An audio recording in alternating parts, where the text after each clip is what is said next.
भरतीची प्रक्रिया 11 फेब्रुवारीपासून सुरू होणार आहे। सुरुवातीचा 500 लोक सुरुवाती पहिला दिवस, त्याच्यानंतर 1000 आणि त्याच्यानंतर 1500 असं 10 दिवस पूर्ण भरतीचं ग्राउंडचा प्रक्रिया होणार आहे। सर्व उमेदवारांना ही सूचित करू इच्छिते, कोणताही आमिषला बळी पडू नये।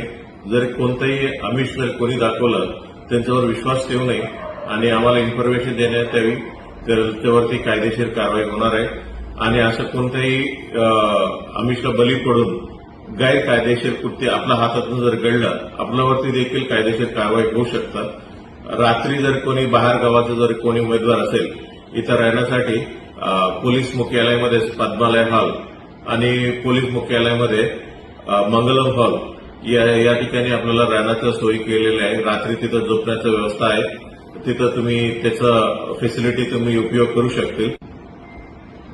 आणि सुरुवातीला त्यांचं पहिलं अॅडमिट कार्ड सर्व बघून त्याचं अॅडमिट कार्ड बघितल्यानंतर सुरुवातीला उंची आणि चेस्ट मोजणी होणार आहे आणि त्याच्यामध्ये जे कोणी उत्तीर्ण झालेलं आहे त्याच्यानंतर जे 3 इव्हेंट्स आहेत, 100 मीटर, 1600 मीटर किंवा 800 मीटर गोलाफेक ही इव्हेंट्स होणार आहे। आणि जे दिवशी इव्हेंटचा पूर्ण मार्क्स आहे ते दिवशी पूर्ण डिक्लेअर करण्यात येईल आणि त्याचं जे काही जे उमेदवारांना जेवढं मार्क्स मिळाले आहे त्याच्या बोर्डवरती डिस्प्ले करण्यात येईल, असं सर्वांनी नोंद घ्यावी।